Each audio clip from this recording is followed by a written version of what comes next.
Hello guys, Goyle here bringing you another Black Ops 3 gameplay. This time it is on the map Stronghold.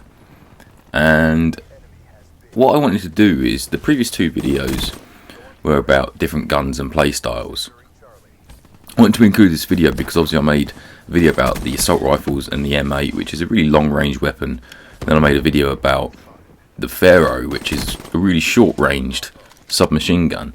Now, there is an in-between, and it lies within the assault rifles. There's two. Any fully automatic assault rifle that has a decent amount of power and a decent fire rate is going to substitute as an AR and a sub. You're going to be able to run into buildings and clear them out with it because it's fully automatic and it's just a lot easier to handle than it is a burst fire. Because with a burst fire gun, you have to be so accurate that you have to get those shots on. When you've got full auto, you can hold your trigger down and spray and pray. So as you can see here, I'm using the ICR. The ICR is a fantastic gun. It really is not something to be underestimated. I used this gun when the game first came out, and it wasn't that bad. It was pretty underpowered, but it has very little recoil, and it has a nice steady fire rate. So I used it quite a lot, and it was fun. And then this weekend, if you watched the Invitational, then you would have seen Rise Octane going off with this gun, and then Optic Formal and Optic Karma then used that gun, and both went off as well. That's because they've patched this gun, they've actually buffed it. Now, Treyarch haven't given any definitive details about the specific weapon buffs. They've given you what guns they've buffed and what guns they've nerfed, and if you don't know what this means, buffing means making better or making more powerful, and nerfing means taking away some of the power or taking away some of the ammo or something to make the gun not as powerful as it was. They tend to nerf overpowered guns and they tend to buff underpowered guns. The ICR got a buff, and I don't know what the buff was, because there's no full patch notes that have come out to tell you, but the gun's more powerful. It definitely is. Using this gun on the first week, as I said, it was really good, but it was pretty weak and you have to put a lot of bullets into people to kill them, and the only reason the gun was good is that it's got hardly any recoil, so you could do that. Now the gun is more powerful. If you rock this gun with something like high caliber, it's a headshot machine. It's so steady to shoot that you can literally just aim at people's heads and just ping them off every time. Now a weapon similar to this is the HVK, the Havoc.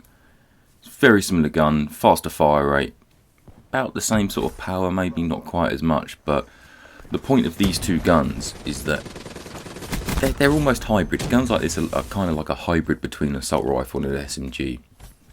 As I said before, because a lot of the good assault rifles in this game, the really good ones, are burst fire. It means that they're very situational, and you can't rush buildings with them, you can't use them close range, and you certainly can't use them close range against a submachine gun, because a submachine gun is quicker, more maneuverable. It's quicker and more maneuverable than you.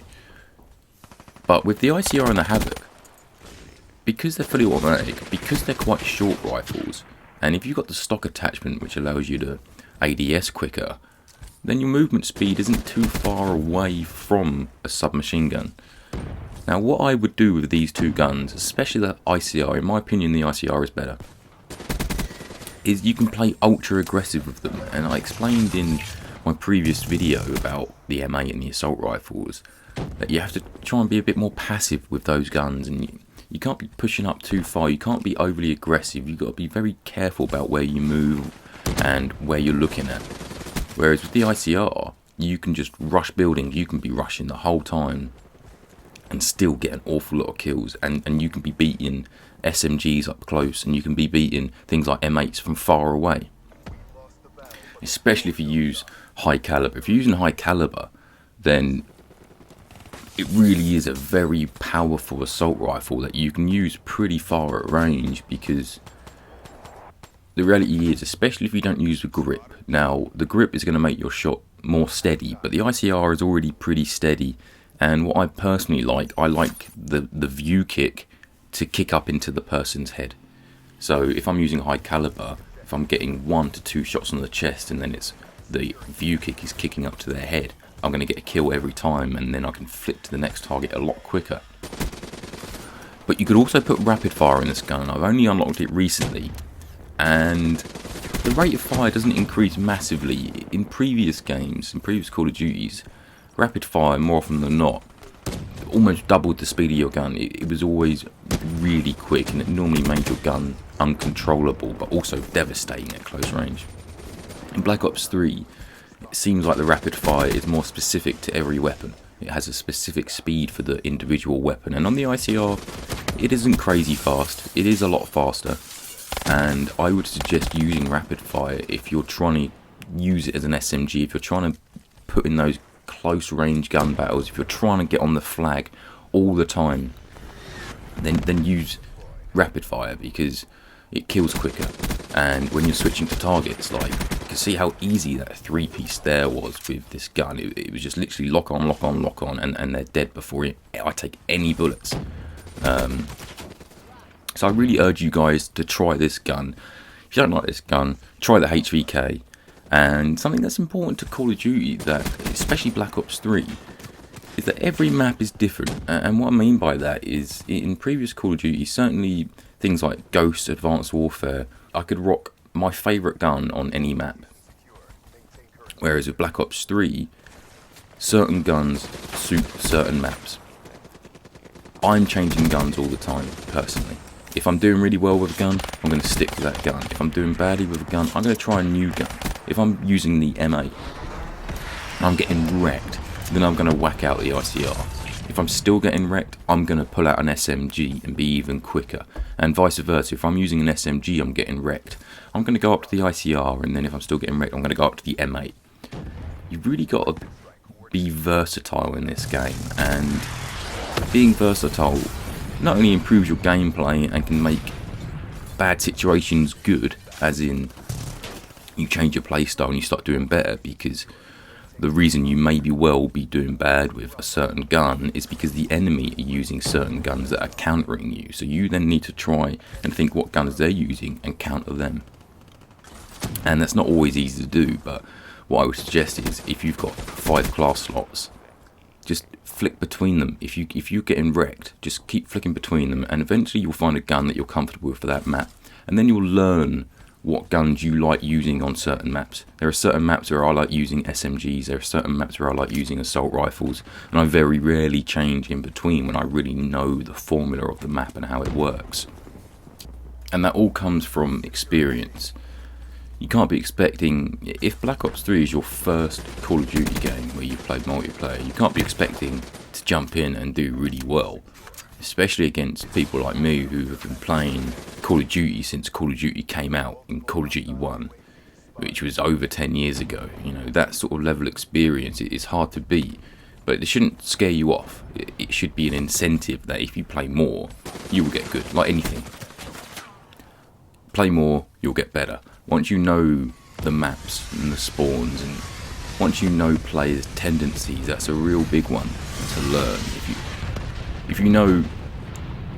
If you start off a map and you run down mid, or you run down right, or you run down the left, whatever is your go-to place, it will be someone else's go-to place as well. So make sure when you're running, you'll run into the areas that you know the enemy are going to be holed up, capping a flag, what have you, because it's going to be the same places that you do that, and the same places that your teammates do that. So be aware of that. And once you learn all this stuff, you'll find that it's so much easier to kill people, because you can pretty much predict where they're coming from to a certain extent. Like now, if someone is on the flag, head towards that flag and be ready to shoot, because there is someone on that flag. You know, it's simple things like that, that just reading the minimap and being aware of what is going on around you is going to start getting you the kills that you want. And using multiple weapons not only helps your gameplay, because it means that not only can you pick any gun up off the floor and do well with it, you can pick any gun off your creator class and do well with it. But what's also good about using other guns is that every gun has challenges, and challenges equal XP. So the more guns you use, the more challenges you're doing, and therefore the quicker you're ranking up. If you're not someone who can get a lot of kills or a lot of objective points, i.e. capping flags, then start using all the guns, because eventually just playing with those guns, you're going to get challenges, and that's going to really help you rank up to first prestige or second prestige, whatever it is you're going for.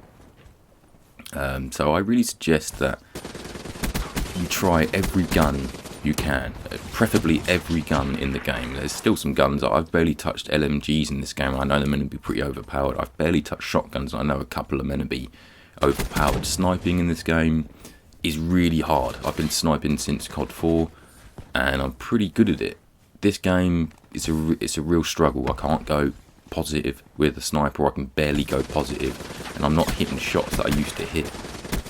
I feel like it takes about four bullets to kill one man with a sniper in this game, and it's not because of hit markers, it's just because it's so hard to shoot people in this game with a sniper. There's no auto aim.